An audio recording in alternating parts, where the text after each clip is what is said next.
As the name suggests, the National Alcohol Indicators Project has a nationwide focus, and it has 4 key goals. And the first of those goals is to identify and develop up reliable indicators of alcohol use and related harms. And all the activities related to this first goal are really about identification and development of those indicators and doing the core epi work that underlies all of our evaluations and so on, and our monitoring. And, you know, that's estimating the etiologic fractions, population rates, reviewing the literature for any major changes and that kind of thing.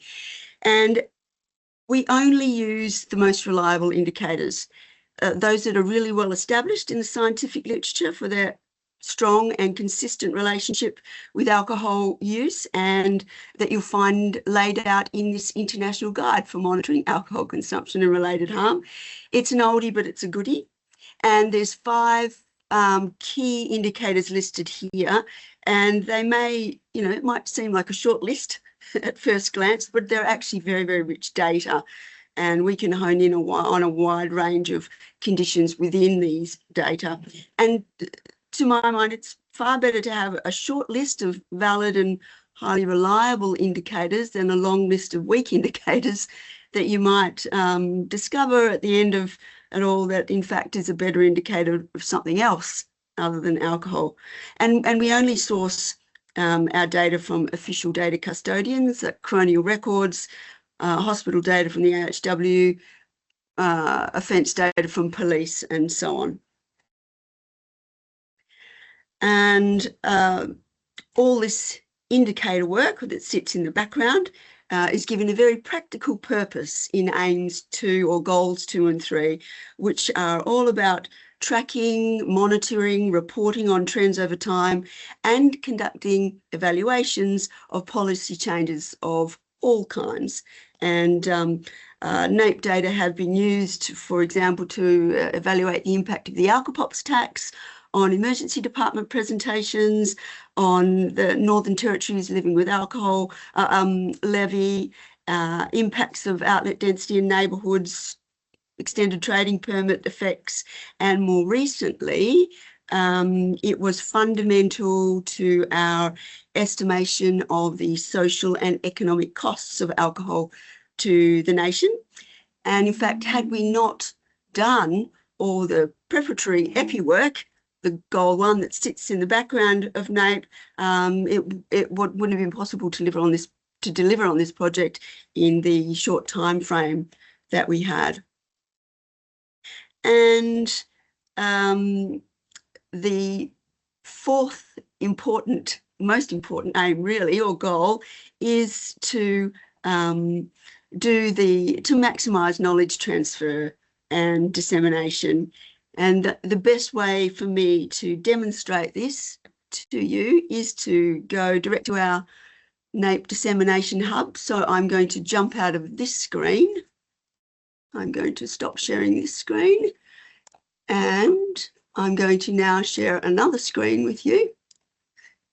We're going to go here. Right. So hopefully you can now see a web screen that says National Alcohol Indicators Project up the top. Now, to find this, if you can't, please somebody let me know. Just jump in. I'll proceed on the basis that all is going well. So to get to the National Alcohol Indicators Project, all you need to do if you're using a Google search engine is just to type in NDRI, NDRI, and NAIP, NAIP, and this will be the first link that comes up, and you just click that link.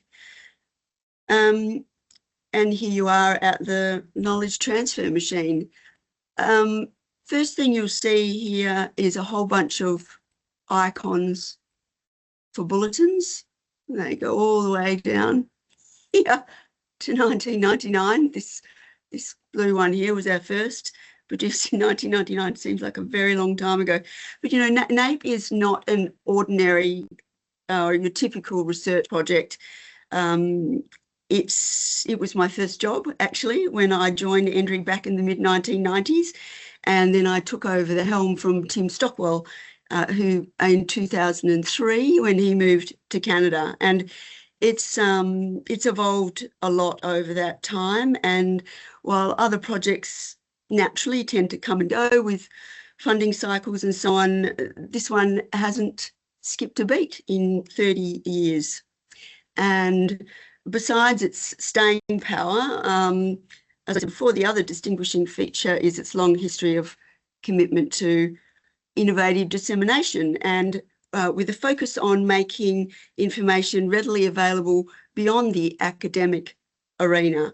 And again, with these bulletins, just scrolling down, they're all sort of 4-page summaries, all targeted at lay audiences, written in plain English, minimal methods and all of that kind of thing, but lots of graphs and tables.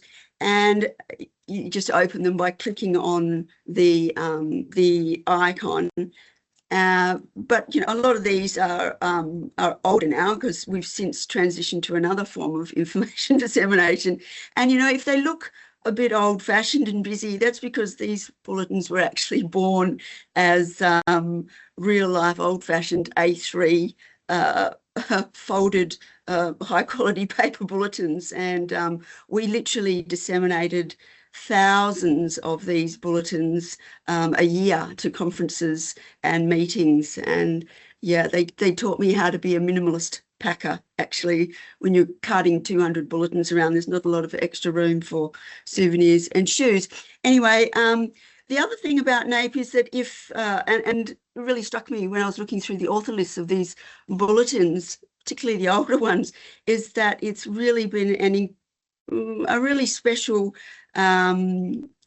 opportunity maker for up-and-coming EMCRs. Many of the researchers who have contributed to NAIP along the way, before moving on to conquer new horizons, started out their research careers and were starting out, you know, made contributions to NAIP. And if you looked at the author lists, you would find some pretty prominent names these days. But the lesson here is that, you know, we've now transitioned to more brief infographics, and really what we're really interested in today is the latest evolution, which is the Australian Alcohol Attributable Harm Visualisation Tool. Quite a mouthful. Let's just call it the web tool. And to get to the web tool, you just have to click this very first icon here on the NAIP web page. I'm not going to do that today. I'm going to use a special link, because we don't quite have sign off to present all day NAIP updated data today. So I'm going to use this special one. Right, so with the web tool, I'm just going to give you some suggestions on how you might use it. It's, you know, it's a user-defined generator of figures and tables and maps, and this tool concentrates on, at this stage, only includes alcohol attributable deaths and hospitalisations. It seems quite straightforward to use, but there are some little tricks to using it more efficiently. And what's great about it is it's all totally available to the general public, and it's free, and everything you generate is downloadable as well.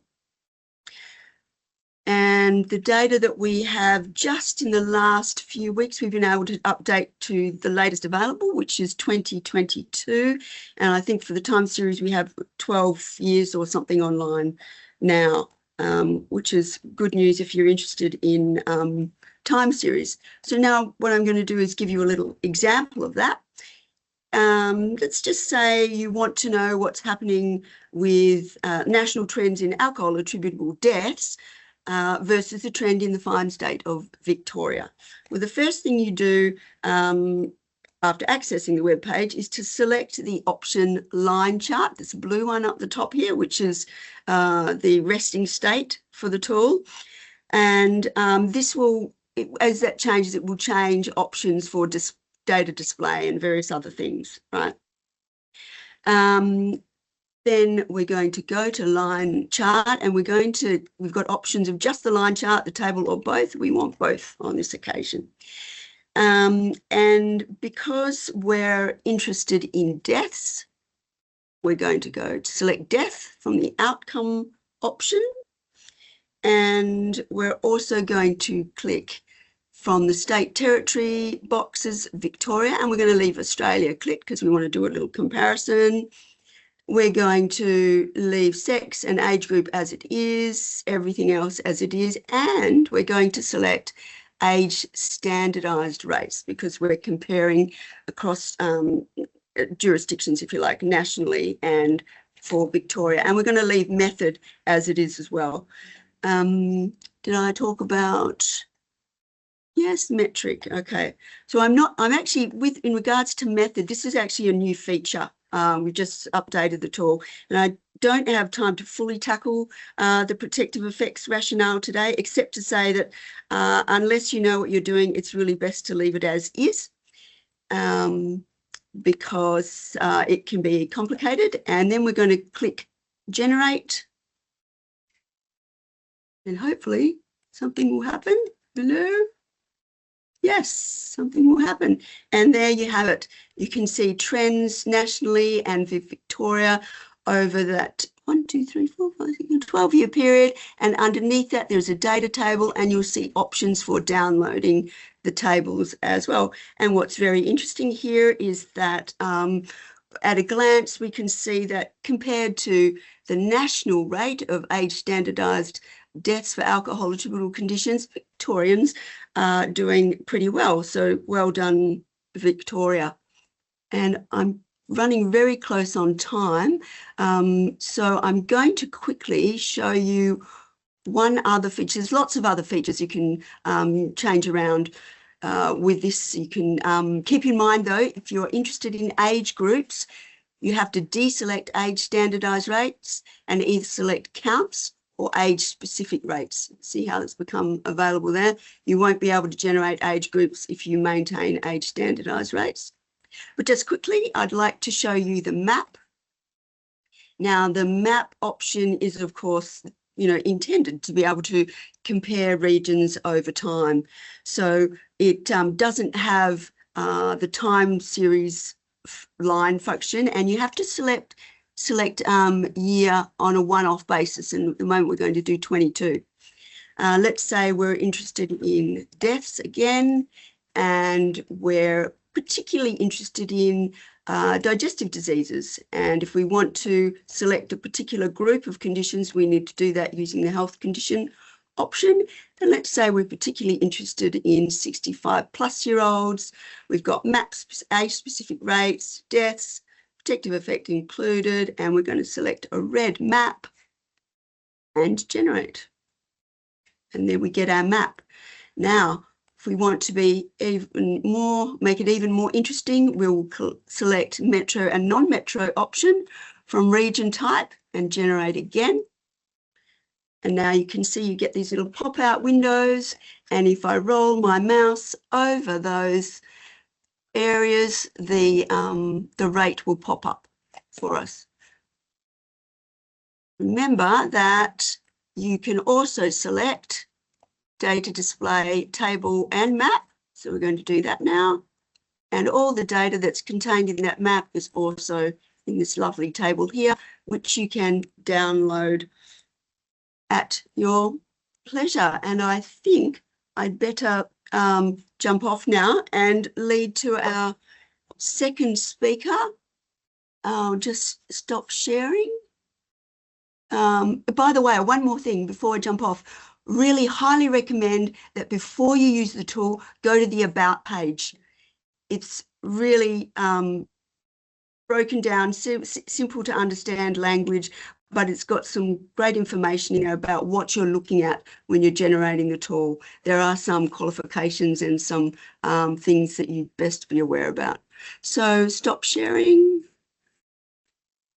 Okay, and we're back. Yep. I think I've unshared everything. Okay, next speaker up is Michael Livingston, and Associate Professor Michael Livingston at the National Drug Research Institute, and he's going to give us an example of where NAIP data have been used for looking at changes over time. Throwing to you, Michael. Thanks, Tanya. I hope everyone can I can't hear you. Anybody else hear me? Am I coming through? I can hear you, Michael. Nick can hear me, Tan. I think it's okay. I'll proceed. I can hear you. I can hear Great. you now. Thanks for that introduction, Tanya. This is a very brief summary of some work I've done recently with colleagues on trends in alcohol harms in Australia, with some slightly fancy analytical approaches to try and dig into the questions a bit more about why and how things are changing. I'll just get the slides to advance. So this is work that's come out of my ARC Future Fellowship, which is broadly looking at trends in drinking and harms. It's predominantly meant to be on youth, but I've kind of got down this side track of looking at liver disease, which is obviously an outcome that is older in the population. A whole bunch of collaborators, I've just named a couple here who've been very central to the work, but there's a bunch of other people on the two papers that I'm summarizing. And this data, as Tanya said, comes originally from AIHW, but there's been some liaison with NAIP to get it all in shape for the analysis. And what I'm really talking about here is trying to understand recent trends in Australian alcohol-related harms. And I just thought for context, I'd show a graph of recent trends in Australian per capita consumption. And this is actually, I should update this graph. There's been a revised version from AIHW, which makes it look even more stable, really. There's been pretty much a flattish period since the early 2000s in per capita consumption, where drinking has been pretty much at a similar level. Some evidence of a decrease through the 2010s, but it's really flattened out and potentially caught back up again in the most recent data available. But underneath that, we know from survey data, and this is just one of the surveys, that there are pretty marked changes in drinking by age. Along with colleagues at La Trobe, led by Amy Penne, we've done a whole bunch of work looking at teenagers drinking and really identified, both in Australia and elsewhere, that teenagers drinking has declined dramatically in the past 20 years. But we see from the National Drug Strategy Survey that decline is also evident for young adults up to sort of people in their 30s. So we're seeing broad stability in per capita consumption, but some pretty significant differences generationally in how drinking is unfolding at the population level. And that raises interesting questions for how harms might unfold. And it's very challenging, as Tanya has kind of briefly summarised, to measure alcohol-related harm. There's few sources except for NAIP where we have kind of consistent national data. Different jurisdictions use different approaches. There's often reports with different age groups, etc. And it's quite hard to measure an alcohol-specific harm over long periods of time. Things like acute outcomes from alcohol, so road traffic crash or assault, are only proportionally driven by alcohol. So a whole bunch of other factors also, road crash accidents come down or mortality because seatbelt laws come in, or because cars become safer. Alcohol's not always central to the trend. So it's often quite difficult to pick apart long-run trends in harms from drinking. And because of that, there hasn't been much research that looks at kind of generational differences in harm in Australia. We focus here on alcohol-related liver disease because it is consistently coded. It's been coded, there's been a few changes to the ICD across the period, but the diseases have been classified fairly similarly for long periods of time. The alcohol involvement is clinically assessed, so that if someone dies of alcohol-related liver cirrhosis, it's been determined by the medical people involved that alcohol was the key cause of their liver disease. Obviously, that comes with some biases, but it's been shown to be fairly robust as a measure of alcohol harms over time. And so for this reason, it's a good focus for us to think about long-term harm trends from alcohol in Australia. And what I'm interested in here is not just the overall trends, but trying to pull apart those trends into their age, period, and cohort components, which I won't spend a heap of time on, but basically that takes an overall population trend and tries to discover what proportion of that trend is due to changes that affect everybody. The whole, say the increase in alcohol tax and consumption goes down, everyone's risk of harm decreases. That would be in effect at the period level. It's happened to everybody at the same time.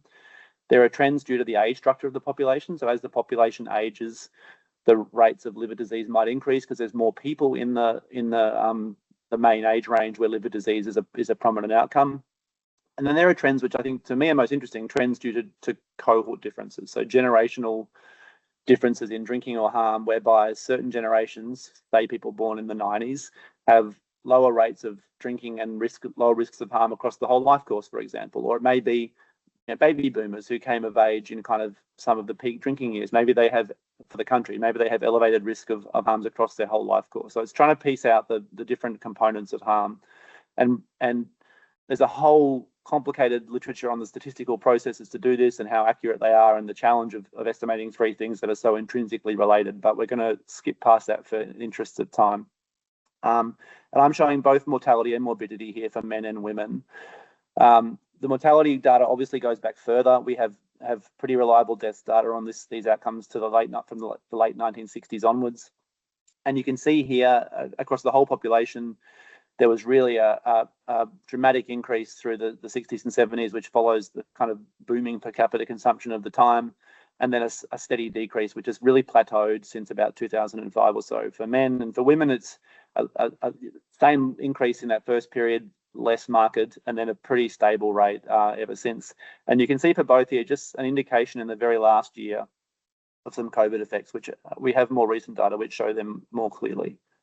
But running the models on these data, you get these graphs, which I'll briefly explain. You have women across the top and then men. And you have the overall age pattern here just shows that the peak age range for mortality from alcohol-related liver disease is basically your 50s and 60s, a bit later for women are on the bottom, for women than men. For period, we see not much. It kind of mirrors that overall trend, a blip in the 70s and 80s, then a decline and sort of stability. And cohort effects, we see some interesting double peaks. We see the cohort of people born in the 1920s, so people who were, 30-ish in the post-war years, and then another little bubble for people born in the 1960s.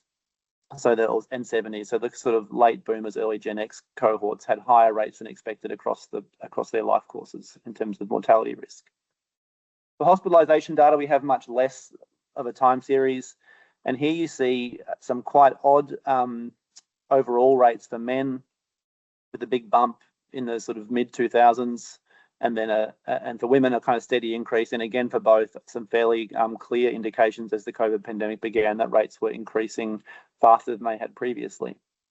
Again, running the models, you see the same kind of age pattern, but shifted about 5 or 10 years earlier, because it takes a little while from morbidity through to mortality. You tend to be in hospital earlier than you are dying. And for women here across the top, we see a pretty strong period increase. So an overall steady increase in rates of hospital admissions for liver disease for women. For men, you get that little bump and then a kind of gradual upturn again. And the cohort effects are quite striking. For hospital admissions, the more recent cohorts tend to be at higher risks. Again, for men, there's this cohort of baby boomers where they're a bit higher than the later cohorts, but the evidence on the recent cohorts here is really quite striking, despite the wide confidence intervals. So summing up, I've kind of summed up the results as I've talked. The age structure is pretty stable, with morbidity peaking in the 50s and mortality a bit later.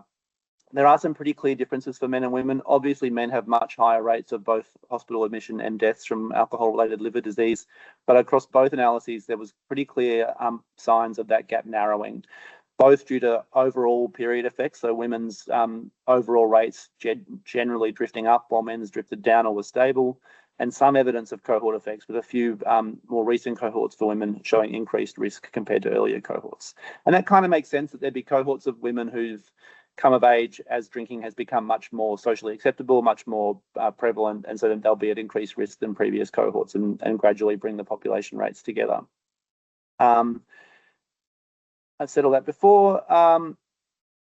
Yeah, and the recent cohorts with higher rates of hospital admissions is really striking, given what we know about consumption in recent cohorts. It's likely these cohorts are potentially, it points to some, and we've had kind of anecdotal evidence from clinicians about this, some kind of polarization in the youth drinking cohort, where there are some young adults who have been drinking. We've heard reports from our St Vincent's of women in their 30s coming in with liver disease, which is pretty phenomenal. So there is at least some concern here that while we're seeing overall declines in young adult drinking, there are some proportions of that population, some subgroups, who are drinking at such levels that they're at risk of liver disease, and a real concern for our long-term outcomes. There are quite different patterns for morbidity and mortality, which are due to potentially a number of reasons. One of the key challenges with the hospital admission data is where all we've got here is hospital admission. So if the same person is readmitted a bunch of times, or if healthcare practices change such that readmission, 3 or 4 times a year rather than once, is more common, then that will look like an increase in morbidity when in fact it might just be an increase in service use. We're working on accessing linked data to better unpick that effect. So it could be to do with how treatment is playing out in hospitals. It could also be to do with the lags between morbidity and mortality, which we have to think through a bit more carefully.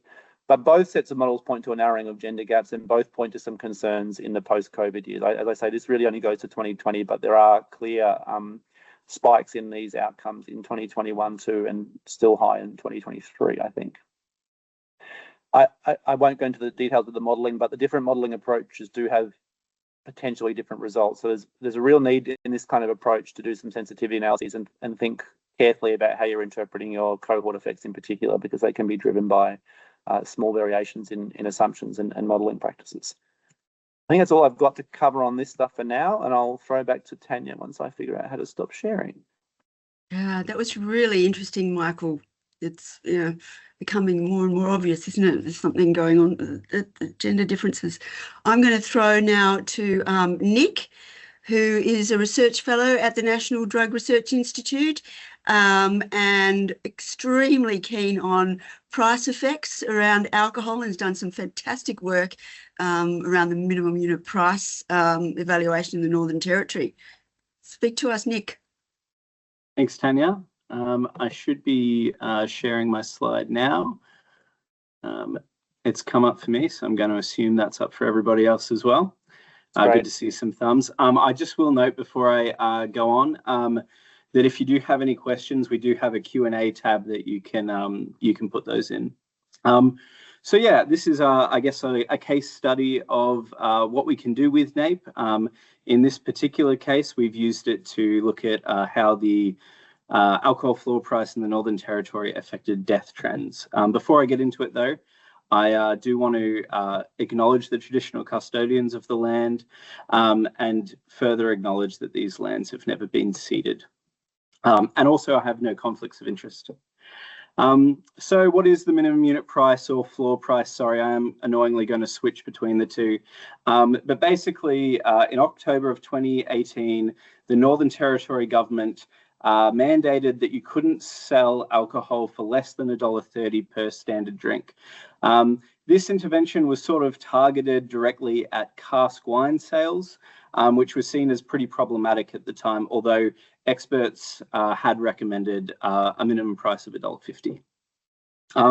So why cask wine? Well, cask wine, it has a high alcohol content and is relatively cheap. It's also one of the preferred drinks of people, of heavy drinkers, or they disproportionately drink more of it. And why can it be so cheap? Well, it has a very favourable tax, or wine is very favourably taxed in Australia, which allows for it to be sold very cheap regardless of the alcohol content. And as you can see, it was sold for about 60 cents per standard drink, which was about half of what the minimum unit price ended up being. So how does the MUP work?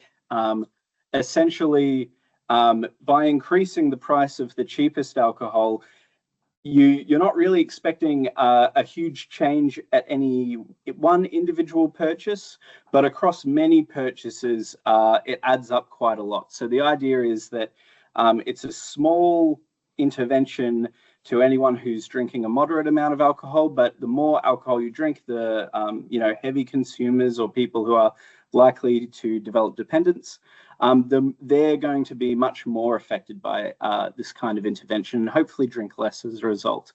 In Australia, drinking is very top heavy. The top 10% of consumers consume about 50% of all of the alcohol.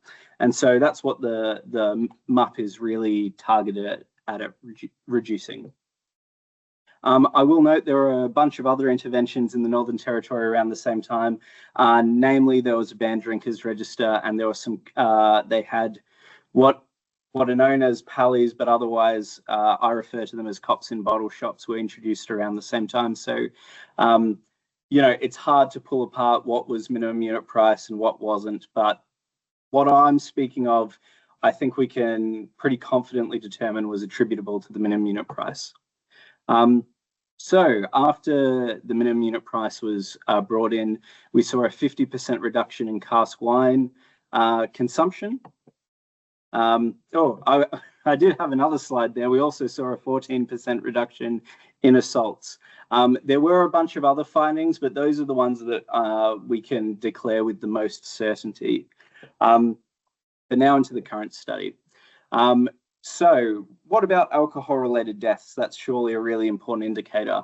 And in other jurisdictions that have introduced a minimum unit price, it has been a really important and meaningful indicator, namely Scotland, where they saw a 13% reduction in alcohol-related deaths. However, it's not really been tested in the Northern Territory due to its really small population size. You need quite a substantial number of alcohol-related deaths to detect when there is a change, until, I guess, today.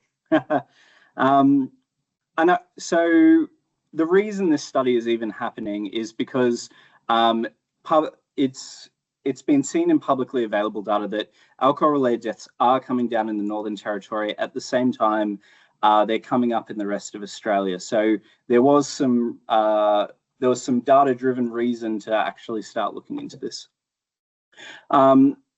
As has already been summarized, this is a really good example of what we can use the NAIP data for. We can look at unit level records of alcohol-related deaths and hospitalisations over time and really test, you know, are policy interventions having the impact they're meant to? In this, I won't bore you too much with it, but we did a time series analysis that accounted for the low numbers of deaths that we had in our data set. And we compared to 2 control sites, one in regional Western Australia, and I also looked at Australia-wide. The results are the same, so I'm not going to break those down. But essentially, we didn't find anything. Sorry for dragging you all through that just to get a non-significant result. There wasn't a significant drop in deaths that we could find attributable to the MUP in the Northern Territory, and we couldn't find any sort of interaction when you compared it to the growing deaths in other sites. Does this mean that the minimum unit price didn't have an impact? No. Statistical significance isn't the be-all and end-all. There is this meaningful shift in deaths in the Northern Territory. It does seem to be genuinely declining while the rest of Australia is increasing.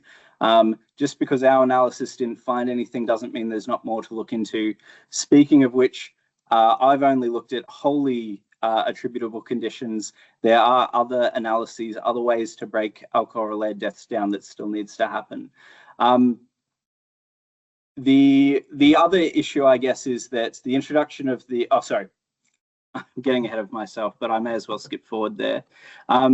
The minimum unit price, as it was introduced in the Northern Territory, only really targeted, I guess, the bottom 19% of the market.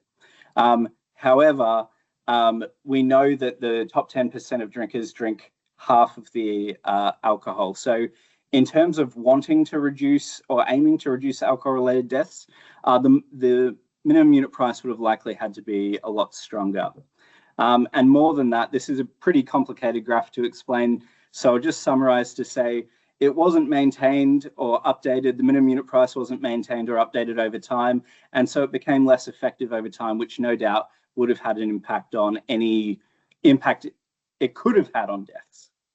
But now the minimum unit price is gone in the Northern Territory. It was probably a little too weak to begin with and really needed to be updated with inflation. However, cask wine sales are still down. Now that it's gone, I imagine we're going to see a reverse of that shift in cask wine sales. I imagine they're going to go back up, and we are likely going to see an increase in harm. So it's still an important space to continue watching. And that's everything. Thank you. Brilliant. Nick, more food for thought.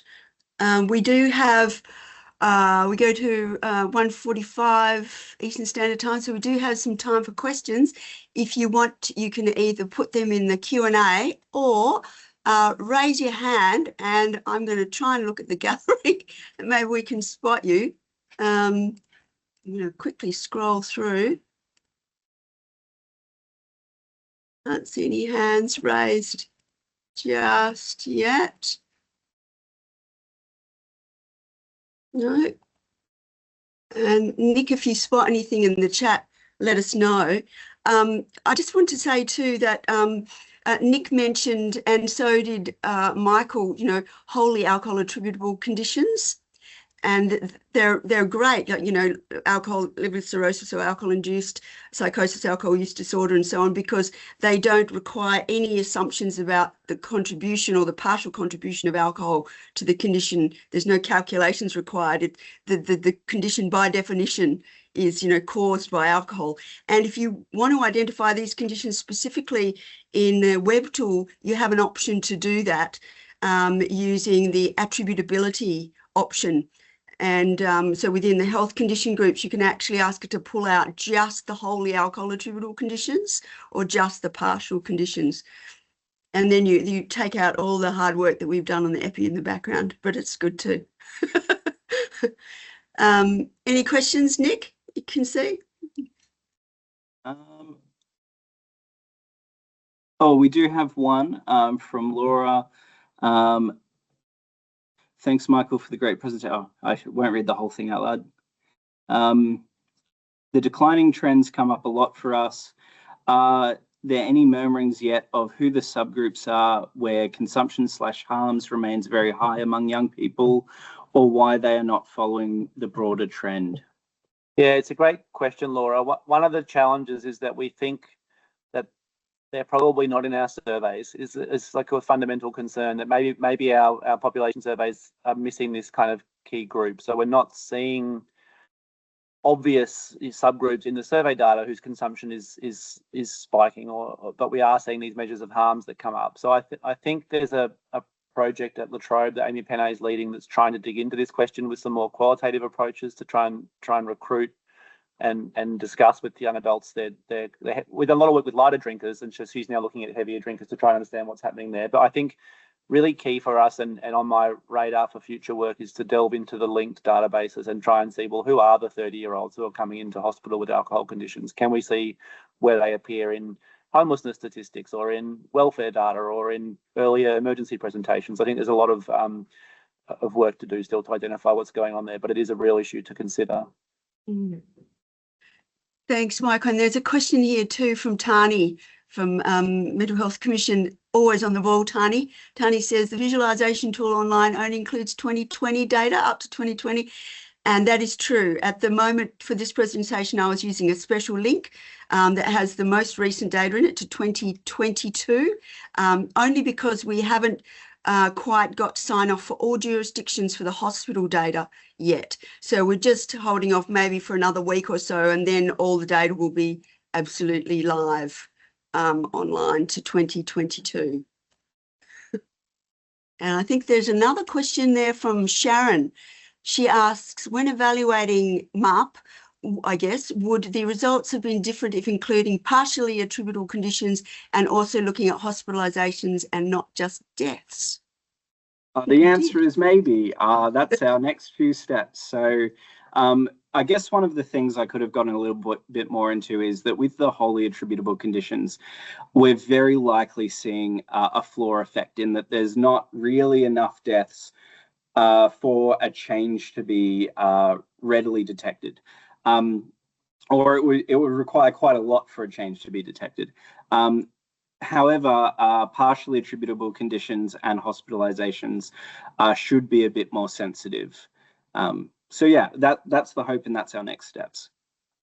Yeah, it's a really good question. Most of the wholly attributable ones, and in fact all of them, no, apart from alcohol poisoning, are what we tend to call acute chronic conditions. too. And so the vast majority, all the injuries, for instance, are all partially attributable conditions. And now the ones that are really related to drinking to intoxication and have a really quick response often to policy. And sometimes, but not always, the longer term chronic conditions, the ones that, take exposure over years to present themselves, might be slower to respond. But sometimes they respond really, really quickly too. We've seen that in various examples around the world with alcoholic liver cirrhosis too. It can respond very quickly. But yeah, more power, more larger numbers in the partially attributable conditions, and really more closely tied to drinking to intoxication. Any other questions? We do have one from Helen, who's asked about emergency department data in regards to the minimum unit price. There are a few papers and studies out there that have utilized emergency department data. I would say the results are sort of a mixed bag. There are some conditions which are alcohol related which go down. There are some rises.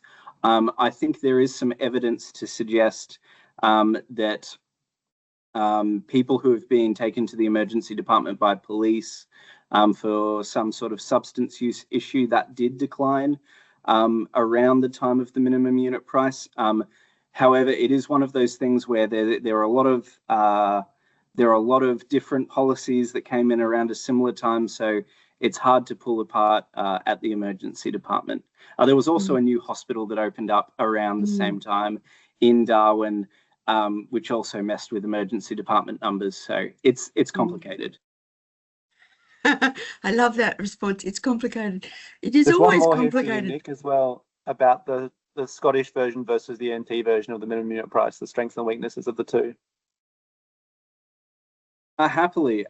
So the Scottish minimum unit price, I would say the key advantage is that it was introduced at a price point which covered about 48% of all the alcohol that was being consumed. So it had a really big, meaningful impact on alcohol consumption, whereas it was a roughly 19% in the Northern Territory.